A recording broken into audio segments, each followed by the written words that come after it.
Million-dollar lawsuits are being lost by school districts nationwide. Children with disabilities are being illegally and dangerously restrained by improperly trained school employees, as being reported in the news media at an alarming rate. Our Special Voice TV has asked Disability Rights California to visit with us and explain what we can do as parents of children with disabilities if we feel like our child is being improperly restrained at school.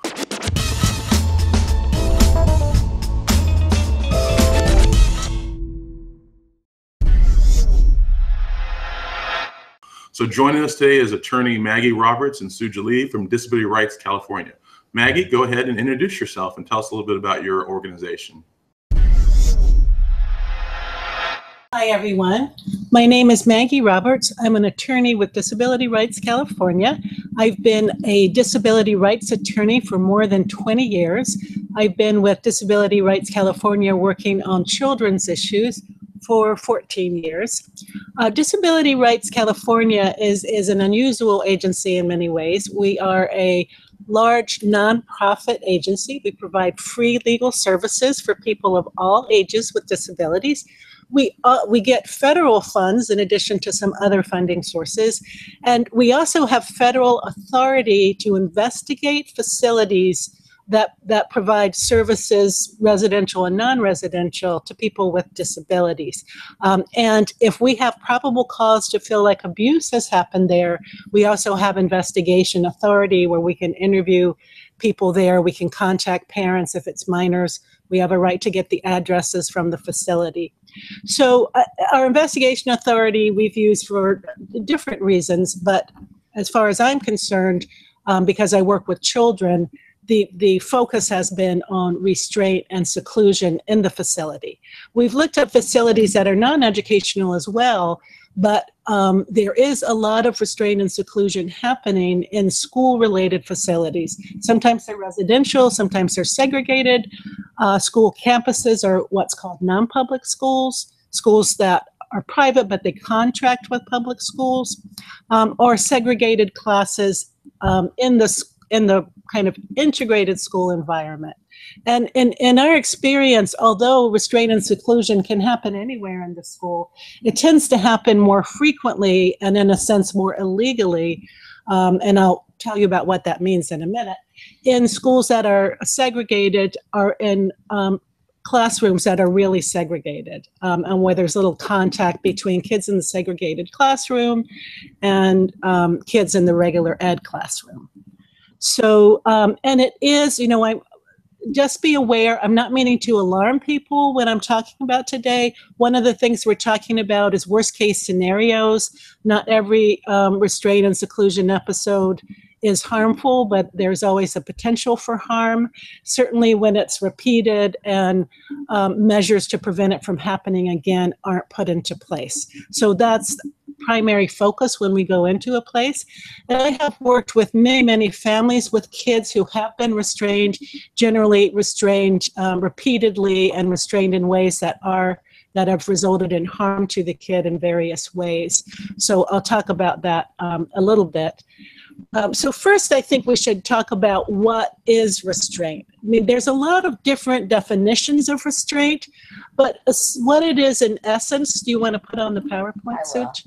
Is it's any manual, generally hands-on method or mechanical device that restricts the individual's freedom of movement or normal access to one's body. So, so for instance, the federal government has said if you put a kind of hand on the arm of a child to guide them somewhere and you're not forcing them or restricting the movement, that's not necessarily a restraint. But often what is called escorts of a child from one location to another location can be a restraint. If they're restricting their freedom, they're holding them tight enough that they can't get out of the grasp or they can't go where they want to go. And there's different types of restraint, which we'll talk about, and I have a picture of one of the most dangerous kinds of restraint, prone restraint. Seclusion is the involuntary confinement or isolation of a person alone in a room in an area for which the person is physically prevented from leaving. Now, except for certain facilities in California, it's illegal to have put a kid in a locked room, but there's a lot of places where, for instance, outside, the staff will hold down a button so the kid can't leave. Or I've seen situations where they'll block the door to a room with a chair. So that is seclusion, even though it's not locked, because the child is physically prevented from leaving. And as you can imagine, it can be very scary for anyone, but if you're a young child not used to being alone, it can be very scary. Hey, Maggie, let me ask you a question from my own experience. So my son was in a non-public school, as you know, and they had a room in the back of the secluded classroom that was sort of like, and I didn't think much of it at the time. It just seemed natural because I was sort of an unknowing parent at the time. A room that's sort of enclosed within a room that they put a kid in who's misbehaving, so to speak. That's what you mean by a secluded area, right? Right. And that's not legal? No, well, I'll talk about that. It can be legal in very limited circumstances, and then there are things that they need to do afterwards, like notify the parent. I'll talk more about that. And a lot of times that doesn't happen, especially if it becomes a routine event. The school just doesn't think to notify the parent, and that's when it becomes illegal, or if it's used too long or unnecessarily. Okay, thank you. So it's not the use alone, it's how it's used, how often it's used, what they do before and after that can be. Yeah, lack of reporting. Right. Okay, go ahead. So we're going to show a picture of a prone restraint. This is actually from Florida, but it's one of the few pictures you can see on the net. This is kind of atypical in that the kid is being very still, which can be typical during the restraint, but often kids are moving around in the restraint, and that can increase the danger. You see in this picture, I mean, the child is very small. You can't see the staff person, but they're a lot bigger. They have their knee or leg over the child. So that already, you know, I'm sure it can be traumatic and uncomfortable for the child. The danger can increase if the child moves, and we've heard of instances where the staff will move further up on the child's body and hold down their chest, their shoulders, their head. That's when it can be very dangerous and, in the worst case scenario, fatal.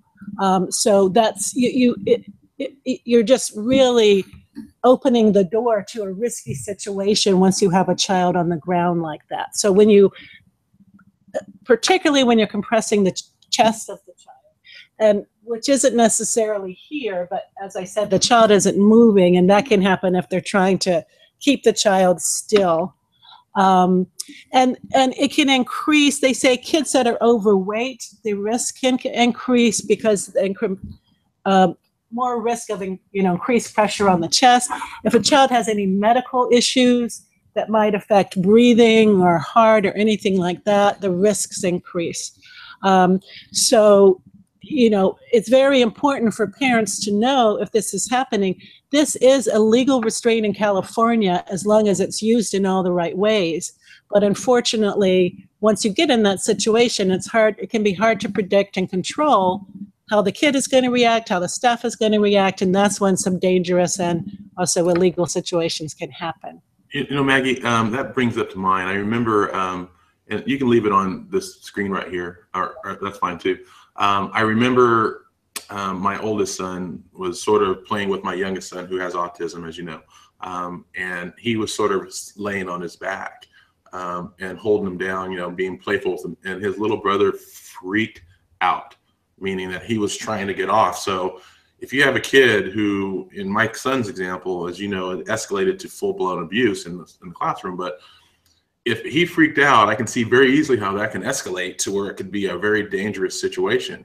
If you have a staff person who's not trained properly, that maybe it's worse to continue to try to hold this kid down when he's throwing himself off trying to get free.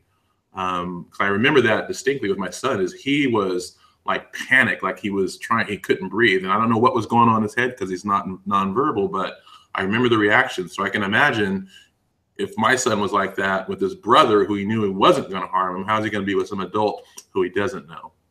Right, and that's what we've heard, and I personally seen, and parents and other teachers who speak out about it have seen is, kids can get very traumatized by it, and often their reaction is to struggle and pull away, and which can really escalate the situation. So we'll talk more about that when we talk about what the laws are. So what we're going to show next is this is a regular ed classroom. And there was one or two children that they were clients of mine after this happened. Particularly one child had behavior problems, and instead of dealing with it with an assessment and behavior plan, they actually built into the classroom this little room. And there are no windows on it. They actually had a light fixture in there, but it was burned out. So the kid was in there in the dark not every day, all day, but certainly some days all day, and very frequently in this room. Sometimes he needed to go to the bathroom. Nobody helped him, so he urinated in there. Nobody cleaned it up. I mean, it was a horrible situation. I just found it really, really hard to imagine of putting a kid through that. And among other things, they weren't following all the things they're supposed to do for seclusion in there, but also it was a fire hazard. What our agency did, the first thing we did, our head investigative attorney called the fire department, and they immediately came and ripped it out because it's a fire hazard. It actually doesn't have a lock, but they had a system. There's other pictures that we don't have, where they had a chair rigged up so that it was completely barricaded in, and the kid could mainly open the door a tiny bit but could not get out of there. So if everyone ran out for a fire, that kid would be in dire danger. But it had a huge traumatic effect on the kid. This was a number of years ago, about 5 years ago, and that child is still traumatized by that. You can imagine, and one of the things besides the trauma, he wasn't learning. He could maybe hear murmurs of what's going on, but he was being completely excluded from the lessons, from the social environment, from everything. So he was not getting an education. I had a thought that just came to mind, and maybe it's applicable here, but I know that there's been a lot of studies done about the effects of isolation on inmates in prison, and people being in a secluded room by themselves. It's really like a dangerous situation for themselves. They sort of lose things. So I can imagine if our kids are being held in these kind of places, it might be the same similar kind of thing where they're really traumatized by being stuck in a room where they can't get out. That's just terrible. And one of the sad things, at least in my experience, some kids will tell their parents, but a lot of times they won't. And not able to find out only from the school, because they may think, well, I'm in there because I'm bad. I don't want my parents to know I'm bad. Or they just may be so traumatized that it's hard to talk about it, or they may have difficulty with communication. But a lot of kids do sort of hold it in, but parents will see other signs to know that something's wrong. The kid may be regressing behaviorally, regressing developmentally or toilet-wise, refuse to go to school, be very angry. So if you see those signs, and especially if there's some restraint going on, I think it'd be really important to try to find out from your kid and the school what's going on, because it does seem to be something that is hard for kids to talk about. So next I wanted to talk briefly about the law. We're not here for a legal. I want to focus on more what you can do, but it's important that you know what the law is. There's pending federal bills to have nationwide, breaks and restrictions on restraint and seclusion in schools, and only have it in very limited situations, but that's still pending. Generally, it's been left to the states to have laws. We have one of the oldest laws about this of all the states, but it's not very well enforced. Many states now do have laws. They vary about what they are, but they all have, some kind of laws about when you can restrain, how you can restrain, and what you kind of do afterwards. So in California, you can do, they don't actually even have a definition, which we've been trying to lobby to get one, but of restraint and seclusion, but they talk about emergency behavior interventions. So, if they're dealing with a spontaneous behavior, they can only do an intervention when there's a serious risk of imminent harm. To protect the child from themselves or others. So sometimes the child is running out into the street or hitting their head repeatedly against the wall or really injuring someone. I mean, that's the situation where some limited restraint is legal to come in and put a hold on the child to prevent the harm. With that, we see a lot of, for instance, we see a lot of very young kids restrained, 5 and 6, because they're hitting someone. I mean, I know most of us I've been hit by 5-year-olds, and I never consider myself to be in serious imminent harm. I just get up and walk away, or tell them to stop, or let them hit me a couple of times so they get tired of it. But unfortunately, a lot of schools have interpreted that whenever there's any kind of hitting or even threat to hit, if a kid takes a fist and pumps it in the air, we've seen cases where they're restrained for that or put in a seclusion room. And, in my opinion, that's not legal. That's not a serious risk of imminent harm. You want to do something about that behavior, but to actually get into a restraint situation and also to know that when you get into a restraint situation, often it's not just dangerous for the child, it's dangerous for the staff. A lot of staff people get injured. Other kids, other teachers can get injured because, again, if you take down a child who's been traumatized, nobody really knows what's going to happen. And I've seen so many documented situations documented by the school where a child has been disruptive or making threats or using foul language, and they're forcefully escorted to a room, and then they escalate to the point when they get much more aggressive. It's hard to tell sometimes from these descriptions whether there was really an imminent danger at that time or not. But certainly at the time, they put the initial force on the child and moved the child out of the environment. That escalated the behavior. But before that, there was no, at least in their own documentation, no imminent serious harm. It was obviously... That's interesting. It seems like the ambiguity of the definition is one of the problems. I mean, imminent harm or danger is defined as what?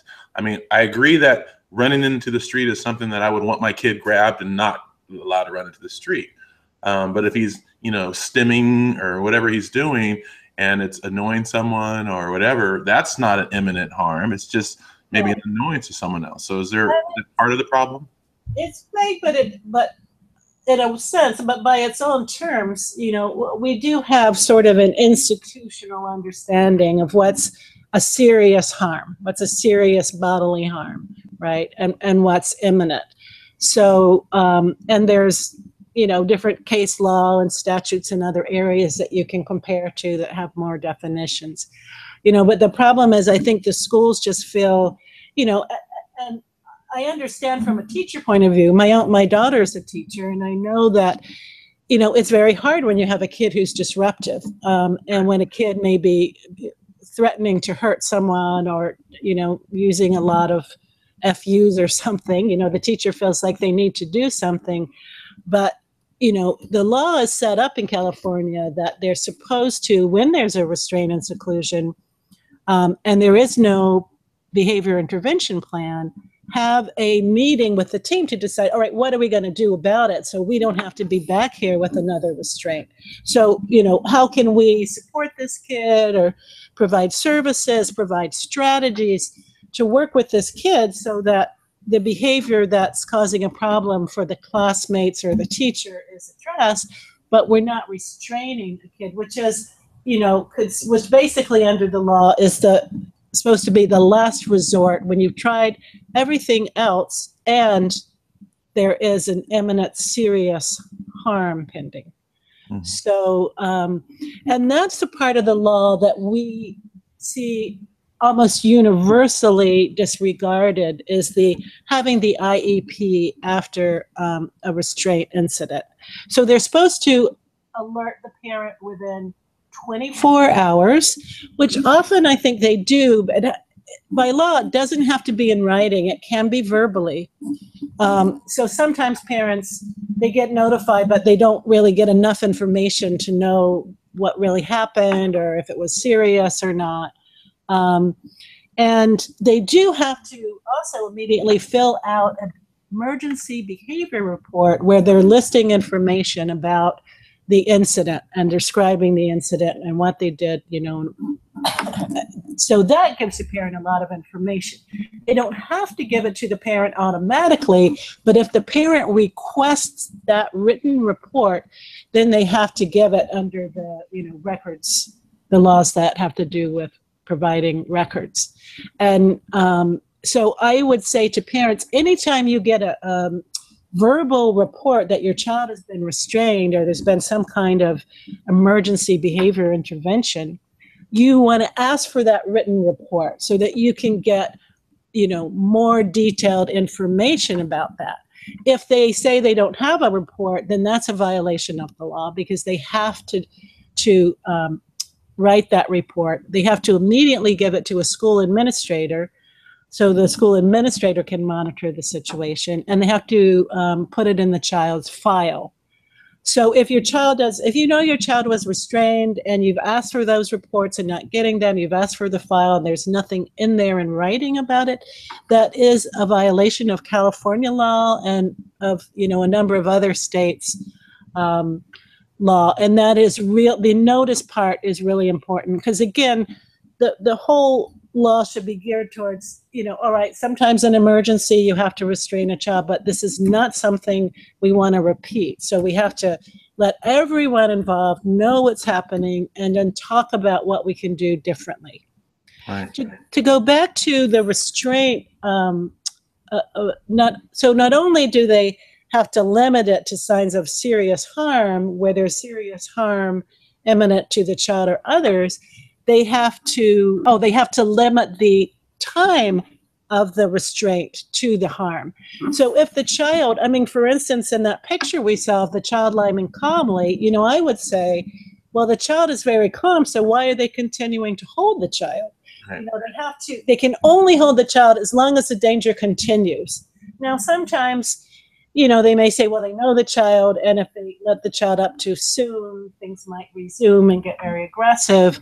But certainly there should be a process if the child is lying still where they're talking to the child and saying, you know, I'm going to let you up, but this is what I expect, you know, something like that. If they're just holding the child, then, you know, that is a definite concern and a potential legal violation. And in our opinion, we've seen a lot of restraints that go on far too long, sometimes over an hour holding a child, which is a very traumatic, dangerous, and often it's because there's a lot of escalation, you know, and that adds to the danger. So we have a quick question from the audience I'd like to ask if it's okay. Sindhu out of California, she wants to know, how can we ensure that there are adequate supports given to children with the behavioral needs, as we, our parents, are not made aware of the level of supports in place? Is that something you can address? Yeah, I mean, well, as a parent, you have every right to be aware of what's in place. And if you don't know, I would say immediately you should ask for an IEP or a treatment team meeting if your child's in also a facility that has mental health supports. Sorry, I'm a little hoarse. And find out about, you know, what exactly the interventions are. A child with behaviors that are serious enough for, you know, repeated restraint, you know, should definitely have a behavior plan. The law changed a bit in California, very sadly. It used to be if a child had serious behaviors, which included aggressive behaviors, they had to do what's called a functional analysis or behavioral assessment, where they really do close observation of the behavior and the patterns and what's going on in the classroom at the time of the behavior, so they can adjust not only things for the child, but adjust the child's environment. Sometimes it's as simple as the child has an aggressive episode every day at 11 because they're really hungry, or they're sitting next to a person who's bothering them. And if you make those adjustments, give them a snack, move that other kid away, it can really, resolve the issue. But and to answer the parent's question, I would immediately ask for an IEP, and I would put in writing for a functional behavior assessment, because that is, again, the best practice way to deal with repeated kind of maladaptive behaviors is to really study the child's environment, and what goes on before and after. And particularly after, because a lot of times what's happening is the schools are inadvertently encouraging the behavior. Because if a kid doesn't want to be in school or in a particular class and they act out, what happens? They get removed from the class or they get suspended, which to them, they get to go home and sometimes watch video games, or so they're being reinforced in that behavior. Yeah. Instead of, particularly if a child has communication impairments and they don't really understand what's going on, all they know is, all I have to do is throw my shoe at the teacher and I get to go home. Maggie, I got to tell you this sort of funny story. I mean, it's funny now in retrospect, but I think that there's a lot of truth to what you said. My son got suspended from school before my ex-wife left the parking lot from dropping him off.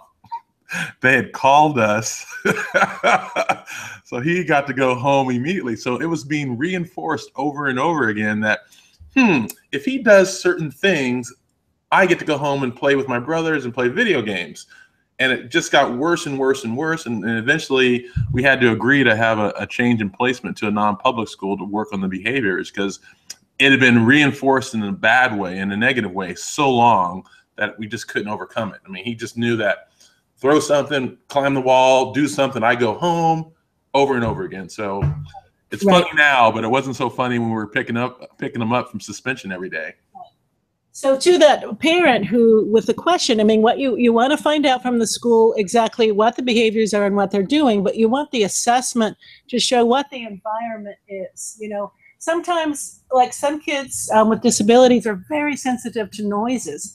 And if there's an odd noise or a loud noise or a fire alarm, they will have, they may have an extreme behavioral reaction to that. And it may end up, in getting restrained or suspended, when in fact the child is just reacting to the noise. So if you could give them headphones or remove them from the room if you know there's going to be a loud noise in the room, it can really make a difference. I mean, it's not always as simple as that, but that's often a big part of it, particularly with kids with disabilities, because even when they're in special day classes that are specialized classes, the environment is kind of set up like any other ed environment with all the kind of noises and distractions and things going on. And for a child that has difficulty tolerating that, that's going to trigger the behaviors. That can be one, some parents will say, well, I don't understand the school saying my child has these very extreme aggressive behaviors. I've never seen that. Right. That's because of probably the environment in the school and the pressures, expectations, and the consequences are very different. So the first thing you need to do as a IEP team is understand that environment and how that environment impacts the child, so you can develop a good plan to support the child. And sometimes it's even making changes. As you were saying, Keith, putting the child in a different environment can make a big difference. Sometimes it's just making some changes in that environment. But sadly, and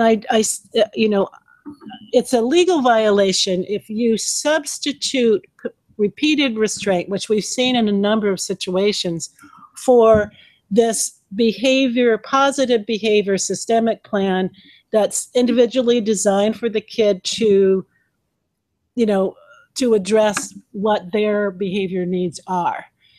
So if you fail to do that and you keep instead just restraining or secluding the kid, that to me is a violation of different laws. It can violate the education laws that I just, told about the restrictions on restraint. It can violate anti-discrimination laws because these even in our education code, the restraint is particular to kids with disabilities. So if it's used repeatedly and unnecessarily, then it can be a form of discrimination. It can also be a denial of FAPE, inappropriate education, because again, as we saw, like in that quiet room, or a kid who's restrained repeatedly and is so traumatized for that they don't want to go to school, or, that can be a deprivation of appropriate education.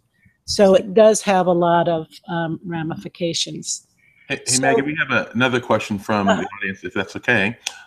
Trina is asking, what happens if your child has a BIP, a behavior intervention plan, in place, but the school doesn't follow it and behaviors continue to escalate out of control? You have any comments on that? Yeah, I mean, there's several things. You may want to consult an attorney. We do provide free legal services, and we, not maybe the majority, but a huge amount of the calls we get is related to behaviors and schools not implementing plans or not modifying the plans. So there's two things going on there. Probably, they may not be implementing the plan because it's not working, in which case you need to modify the plan and probably have a behavior assessment to find out, what you need to know in order to devise a good plan. But anytime there is a the behavior plan is part of the IEP. So if they're not complying with the plan, they're not complying with the IEP. So one thing the parent can do is file a compliance complaint with the state, which is easy to do. On our website, we have samples, we can talk you through it. If parents have difficulty doing it on their own, we or other legal agencies may be able to do it for them, to say they're not following the IEP, they're not following the behavior plan. That can be hard to prove because the parents aren't there, even though they may know from their kid or others that it's not being followed. That can be hard to prove. One of the other things, at the same time of filing the compliance complaint, should definitely have an IEP to talk about it, and and ask them what they're doing with the plan. And as I said, again, my guess, usually in that situation, either the staff doesn't know or isn't trained on the plan, so you could ask for a behavioral consult, a behavioral specialist to come in and consult with the teachers so that they know how to implement the plan. Because sometimes they're written really vague. They'll say reinforce this or that, and the teachers don't really know how to do it.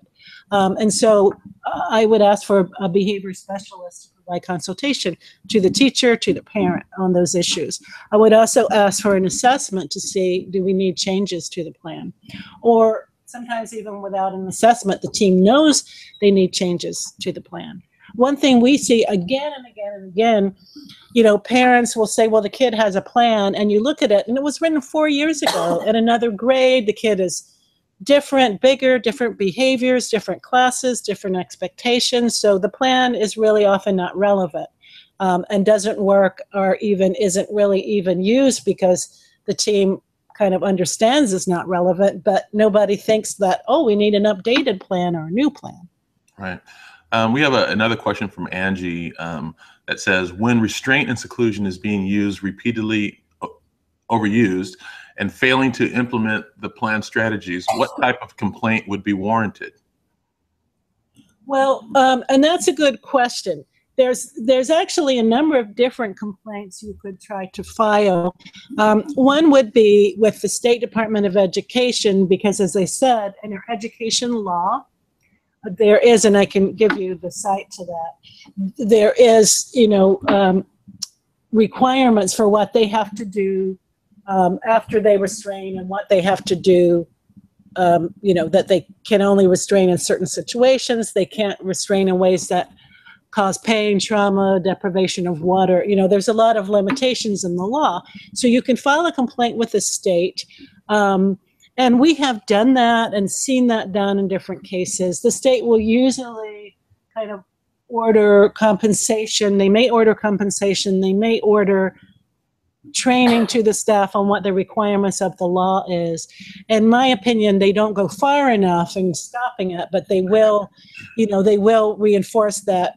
They will investigate whether or not this violates their law. And if it is, they'll make a statement to that effect to the school. They may require the school to do various things, and then they may give some compensation to the parent in certain situations. Another kind of complaint, and we've got, do you have that screen for the 504? There is a, I don't know if people have heard of the Office of Civil Rights. It's a unit of the United States Department of Education. So they oversee discrimination issues within education. And so you can file a complaint with them. You would need to allege that that resulted in discrimination and denial of equal opportunity and denial. And that, you know, one thing to do, you know, if you're saying they haven't complied with your child's plan, what do? You know, you want to look at the result of that. You know, is the child missing school, being pulled out of school, being suspended, refusing to go to school, not going to school? Are their grades diving down, or, you know, their ability or willingness to do work really changed? Because then you can say, you know, they're deprived of the education opportunity that's equal to others because they're being unnecessarily deprived of these supports that are in their plan. You know, they're supposed to have these supports according to the contract, essentially, that is their IEP, and they're not getting them. And as a result, they're being discriminated against because they're being denied equal education opportunity, or sometimes other kinds of opportunities. I mean, what we see a lot is, you know, the schools don't implement a plan well, and then they'll say the kid can't go to recess, the kid can't go on a field trip, the kid can't have lunch with their peers, they have to sit in the class with the teacher. Now, that potentially is a form of discrimination. They're being treated differently because they have a known need for behavior supports, but it's not being provided. And so as a result of their disability, they're not getting the equal education opportunity to go on those field trips. And man, those field trips are often really important to kids, you know, and the feeling like they are the same as the others. And so if they're not allowed to go on the field trip or have lunch with their peers, it really reinforces, I'm different, I'm somehow inferior.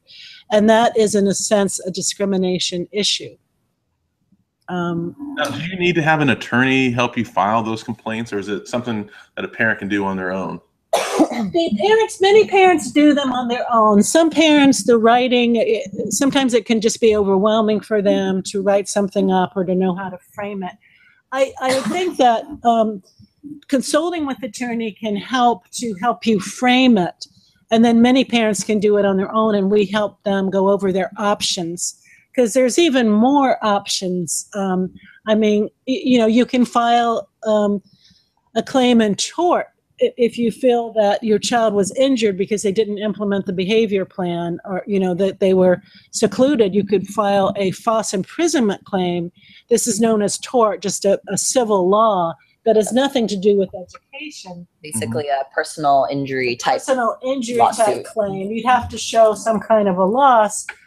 You could also file a due process complaint saying, again, that your child didn't get an appropriate education, because if they have a behavior plan and it's not being implemented, and as a result, the child is, you know, not getting their educational needs met, then, you know, that's something you can do. That takes a lot more time, but basically there's a number of different options, because the restraint issue falls in, you know, both violation of education law, it can be discrimination, it can result in injury. So there's many ways you could approach this legally. So I think you don't have to, but it can help to talk to an attorney just to kind of go over the facts and help decide what would be the best way to approach it. Yeah, just to butt in for a second, you know, but we showed the kind of links to the websites of the California Department of Education and the U.S. Department of Ed Office for Civil Rights. And I know that both of them offer kind of online forms that you can fill out if you're planning on, you know, filing some kind of complaint with them. That's a great point, Suge. And I know the Office of Civil Rights, which is for California, is in San Francisco, but it's anywhere in the state you can file with them. They also have a number you can call if you can't talk to an attorney or don't want to. you can sort of discuss with them what your issue is, and they could help you frame it or help you know whether they're the best agency to address it. I do have to say they can take a long time. Yeah. Suge now filed a complaint on behalf of a kid who was restrained so many times in a non-public school for long, long periods of time. And when he finally got moved to another school, they didn't need to restrain him because they did good, or rarely did, because they did good positive behavior plans. So we filed a claim both with the Department of Justice and the Office of Civil Rights, and they seemed to, they're investigating it, they're taking it very seriously, but it's been over a year now, which to me, luckily that child has moved in another environment, not being restrained and doing well, but I'm very concerned about that. Now, with the Department of Education, if you file a compliance complaint based on our education laws for behavior intervention, they have to issue a decision with a report and their findings in 60 days. So it's a lot quicker. Mm-hmm. If you file a due process, it can take 3 or 4 months by the time you get a decision. But often if you file a due process and you have good facts, if they're ignoring the child's behavior plan and there's all kind of problems as a result, the likelihood is they, would settle because they would realize if you put it all down, framed it right, that it's a violation. But, you don't ever know for sure you can settle it. But often if you file a due process, there's a mediation process. Right. And you can, and you don't have to have an attorney for any of those processes, but due process is sort of the hardest thing to go through without an attorney. It is complicated. It becomes very legal. It becomes very adversarial, and that, that the school may have an attorney or a legally, wise person who's sending a lot of motions and things. So it can be overwhelming for parents. But many parents do it alone, a due process. But these other things with the claim with the Department of Ed, civil rights, you don't have to, it's much easier to do without an attorney. But less formal. Right, less formal. It's really generally all on paper. It's not a where you have to sit there and be cross-examined by someone like you might have in a due process. So those are generally pretty easy for parents to do. But as I said before, the issue with restraint and seclusion is so complicated and so fact-specific, and also, as parents were asking about behavior plans, that it's good if you can to consult with an attorney to kind of help figure the best way to approach it and to frame it, and hopefully the quickest way to get relief, because what you want to do is try to get your kid out there as quick as possible if it's a bad situation. All right, I got a couple other questions, and let us get back to your presentation, but I want to make sure we're addressing some of the questions coming from the audience. Vicky, I'm not sure what state she's in, but I'm assuming California. She says, my son is not allowed to eat with peers because classmates have behavior issues and teacher doesn't want to deal with it and have the kids go to the cafeteria. Is this seclusion? No, probably not seclusion. It may be another violation. Seclusion generally is when the child is left alone in a, usually confined in a space. I mean, if they are, if the teacher is there or an aide is there or there's other people generally around, it's probably not seclusion. But then it may be, it's hard for me to tell without more information. Is the child getting to eat with other peers, with non-disabled peers, or are they just alone because the classmates have behavior issues? I didn't quite have enough information to know, but potentially.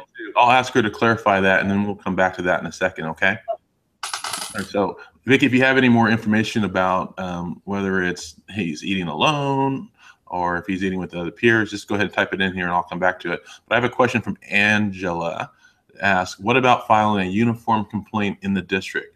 Does that merit any weight? If you indicated discrimination / access to programs, is this reported to the state or federal level by the district, or does it stay internal to the district? I think I'm going to ask you to repeat the first one, but I can go the second one. But for the uniform complaint, that's a good point. And in fact, if you file on restraint laws, you want to state in there that there's a risk of children being harmed. That's why it might be good to have a quick consult with an attorney. And from our agencies, and there's other agencies, you can get free legal advice. But so there's certain things that generally would go through the state's uniform compliance and certain things that go through the local. So the state handles violations of federal law, failure to implement the IEP, and also if there's, harm or to the public safety or welfare of children, which restraint issues, you can always say they are. So you can go right to the state on that kind of claim if you put the right statement in there, which we or other attorneys can help you do. You could also file with the local. I generally, to me, I think that's usually a waste of time. You almost never, it's the same agency. I mean, what you want to do, though, is make sure someone higher up, like the special ed director, knows about it, because it could be that, sadly, in a lot of cases, there could be kind of a rogue teacher who's really out of control and abuses the use of restraint and abuses kids in other ways, but nobody knows about it. Sometimes they do know about it, but you want to make sure they do have notice, that the district as a whole knows that there's a significant problem. Right? But if you file a complaint with them, then it sits with them for a while. When, I would first notify them, try to work it out with them. If that doesn't work, then file with the state, because then you have the state oversight to come in and let them know that they're violating the laws.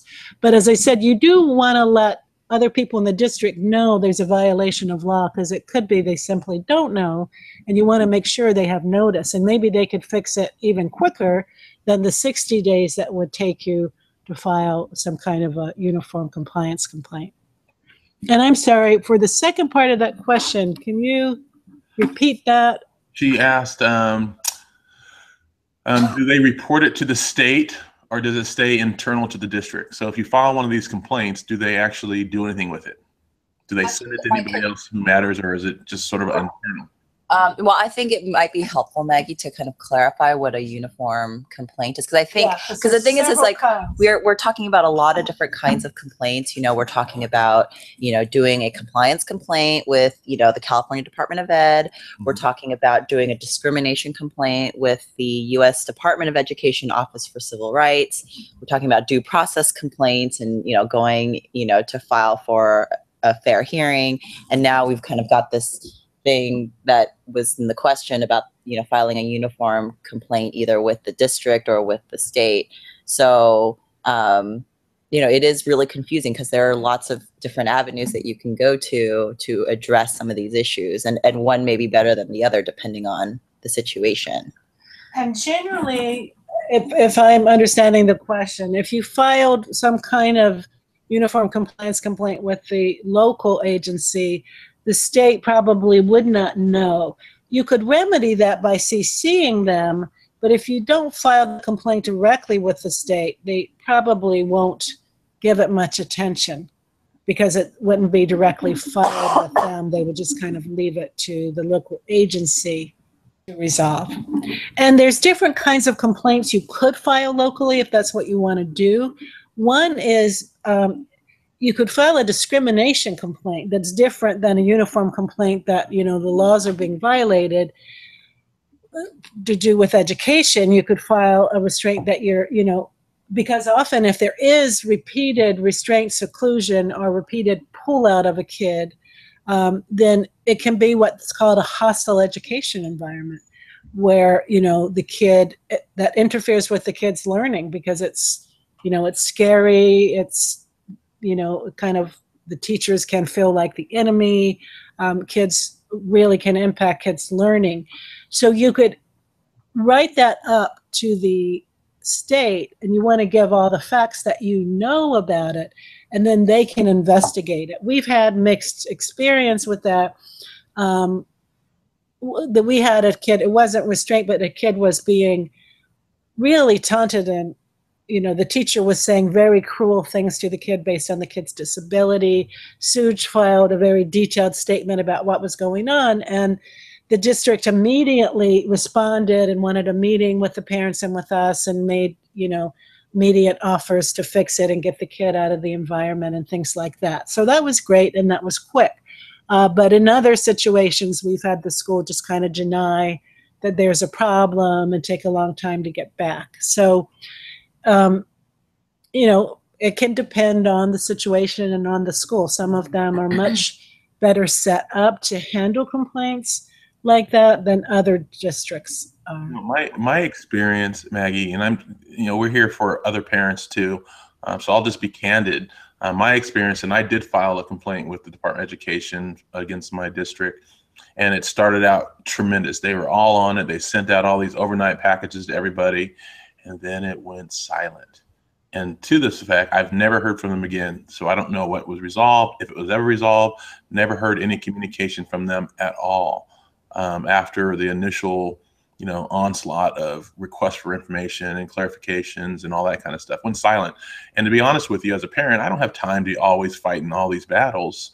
So I just sort of let it go at that point. I guess the gist of what I'm asking, and I think the gist of what all the parents would want to know is, what is the most effective way to get things changed?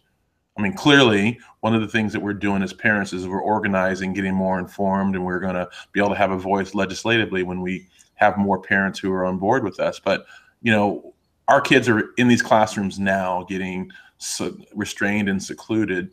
And districts, as you said, some are responsive, some are not so responsive. What can we do? What are the three things or whatever thing that we can do to say, all right, this is going to get some change happening right away or as soon as possible? That's really, I think, what I think we're all asking to. I mean, Angie's asking about a uniform complaint. Other people are asking about this. But the gist of it is, something's happening to our kid. What can we do about it that the district is going to respond to? Because we have a district that doesn't respond or does the slow response.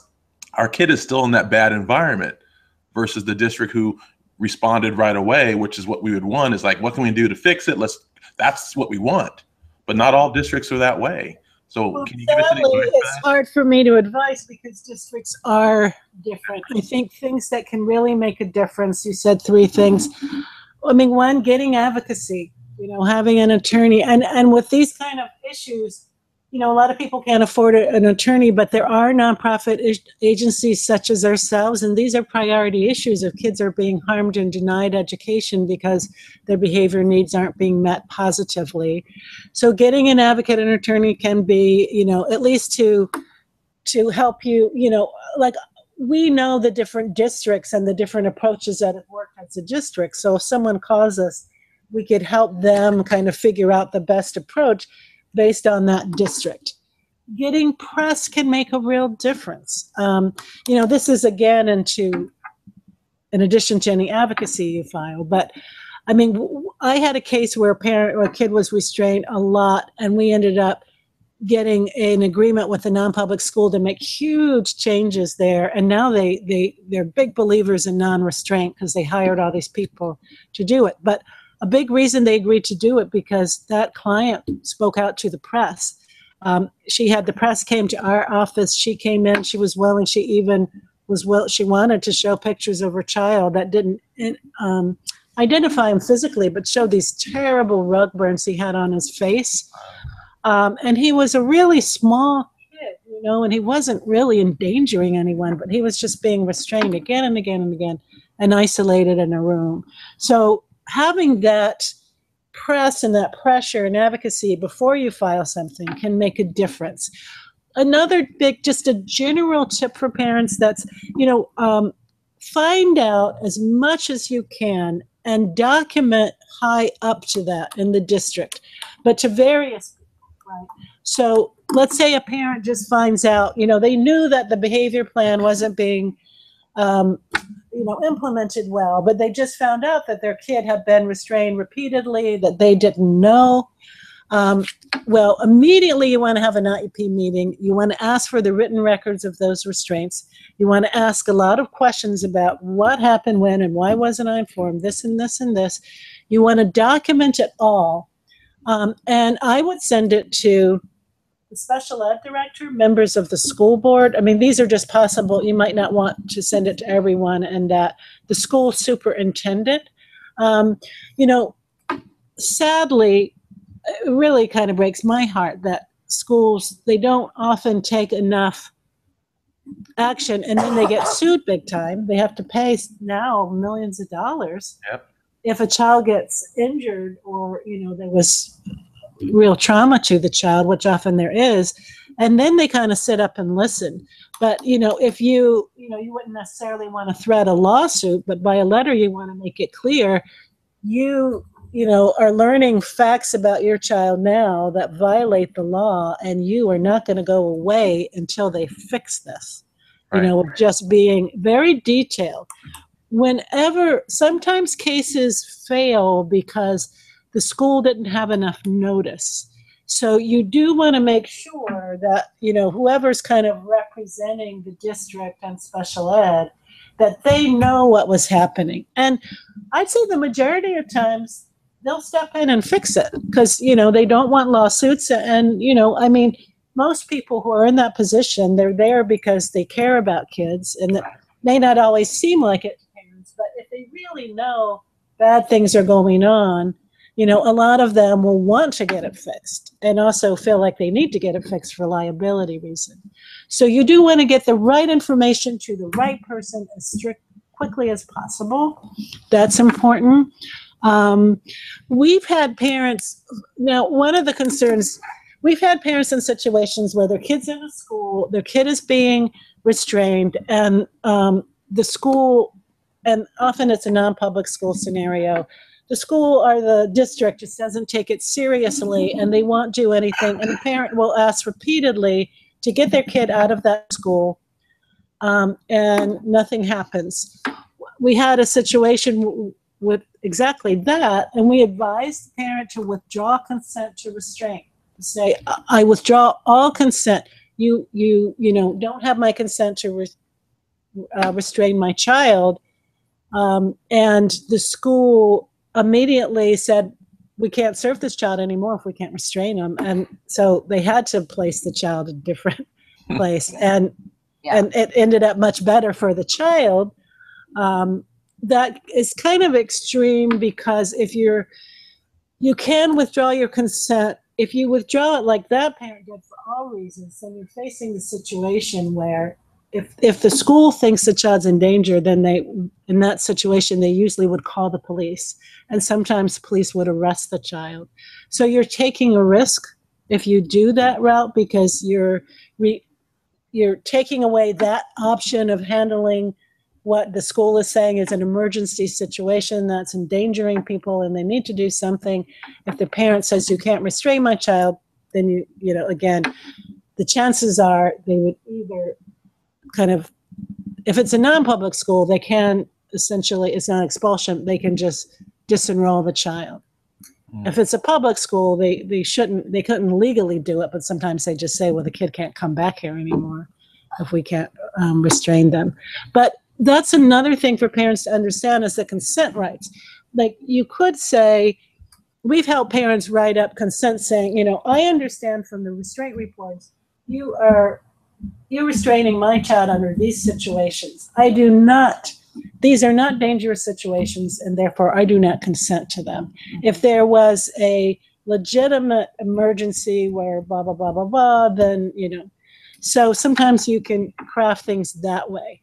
But basically, if you are withdrawing your consent, you are sort of upping the ante on everything, because then anytime they touch their child, it can be battery. It's non-consensual touch.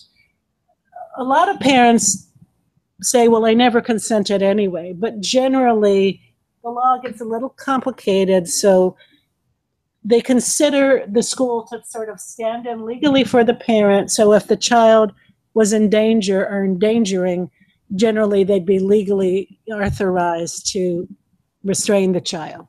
But if the parent said, no, you can't do that, then there's sort of a legal issue there. Right. But if, well, I think one thing that we didn't talk about, which I think would be good to talk about is, it's so important to have really good information, not just from the assessment, but, if restraint is happening or seclusion is happening, kind of what's around that. But, one thing that, I know we've experienced, working with kids who've been restrained or secluded is that sometimes the school districts or the non-public school or whoever's doing the restraint doesn't do a good job of assessing the kid. Right. And they'll say to you, like at the IEP meeting, we've tried everything. We've tried everything to get the kid to not, behave in a dangerous way. We had to restrain him. We had to put him in the seclusion room. And, we've definitely had cases where we were able to get an independent evaluation and put a really effective plan in place that really addressed, the core triggers, the core motivations, and rewards or consequences that were encouraging the behavior, and and we're able to really turn that kid around. And so kind of before you ever even get to maybe even doing a complaint, you do want to start with the IEP process and getting an assessment.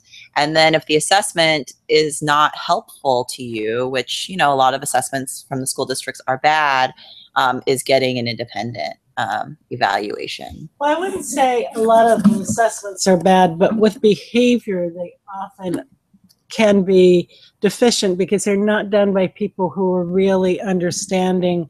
It's basically a science of behavior analysis. And so that's a good point. I mean, the number one thing that you want to do as a parent, and you want to use all your options to do it, starting with the IEP, is to get more informed and expert information and consultation in there, because whether they're just not implementing the plan or they're restraining the kids a lot, obviously there's people involved who don't really understand what they have to do to support this kid behaviorally. And there is a lot of non-public agencies that school districts will contract with, often, if pushed by a parent, who can come in and provide not only assessment, but you can also put in their consultation hours where this behavior specialist can come back in and observe how things are going, and then tinker with the plan, tinker with, tell the teacher, well, I think if you tried doing this, you'd have better results. I think if you, and a lot of what we've worked with a number of behavior intervention behavior specialists over the years, they say often, generally, it's a lot of positive reinforcement is what works for kids with difficult behaviors. And sadly, a lot of what, again, I understand the stress of a teacher, but often it becomes just feeling nagging to the kid. Remember to do this, remember your words, remember your choices, instead of positive support, like you did so great there. You did an excellent job. And so schools can learn that by these, by the district contracting with the specialists to come in and really help the teachers learn how to create a much more inclusive environment for a kid who has behavior needs. And we have to wrap up. We're at the hour, so I want to give you some opportunities to make sure you cover anything that we did not cover, that you want to make sure that's important, that's part of this discussion. The feedback I'm getting in the chat room is that this is a very informative webinar and people are really thankful for it. Is there something that we did not cover that we should have covered in this time allowed? Maggie? Okay, well, one thing I just wanted to give parents the site of the Education Code, our state law that addresses education, that has to do with behavior interventions.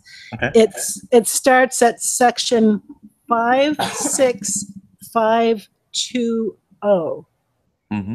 And it might be good to read for parents, and if there's any teachers on the call, school staff, to read it. This is where the basic rights in California about behavior interventions is. Also, I wanted to give people our website information. We have a lot of publications in there about special education in general.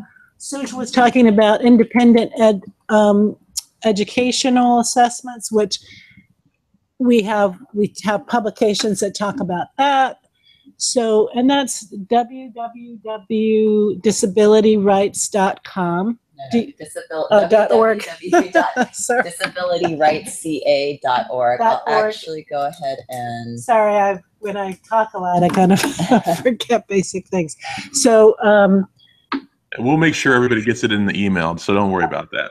Okay, this is the website.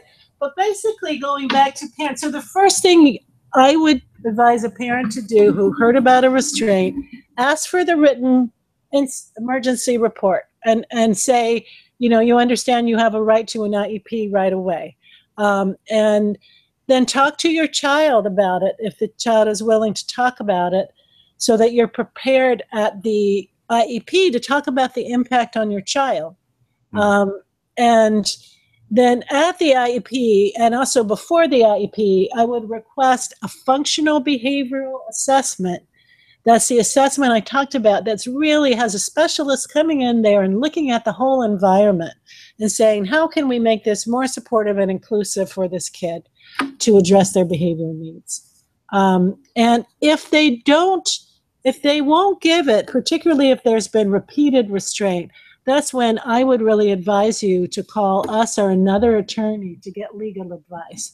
If they're willing to do that and work with you, that's one thing. And then they're doing their legal obligation of trying to, you know, it's really sort of prophylactic. If there's been restraint, you want to make sure it doesn't happen again, so you need to do all the right things.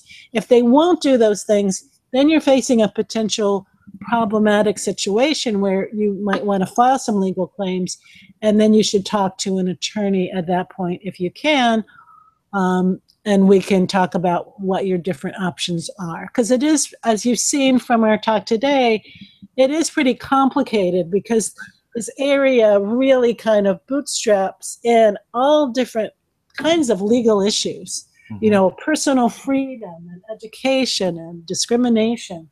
They're all impacted by this area. So it is good to get some legal advice if they won't do anything to really get good behavior help in there, and instead they just keep relying on restraint.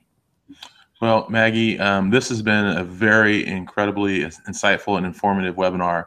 I know for myself, it brings up a lot of questions that we didn't talk about today, but I'm going to probably get some guests to talk about it in the future.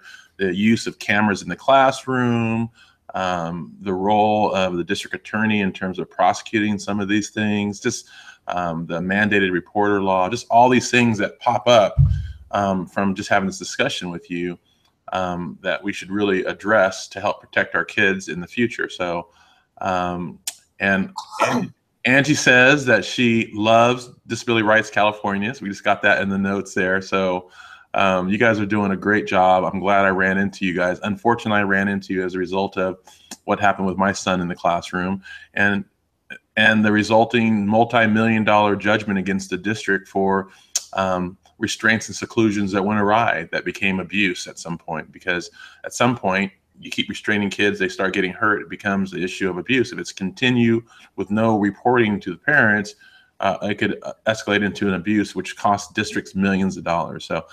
So many things come to mind, Maggie. I just want to thank you for joining us. You too, Suge. All we saw is your hand, but we knew you were there. We knew you were there by your hand movements. You use your hands quite a bit. And I want to thank both you guys for joining us today. And we might need to do this again. I think it was very informative and helpful.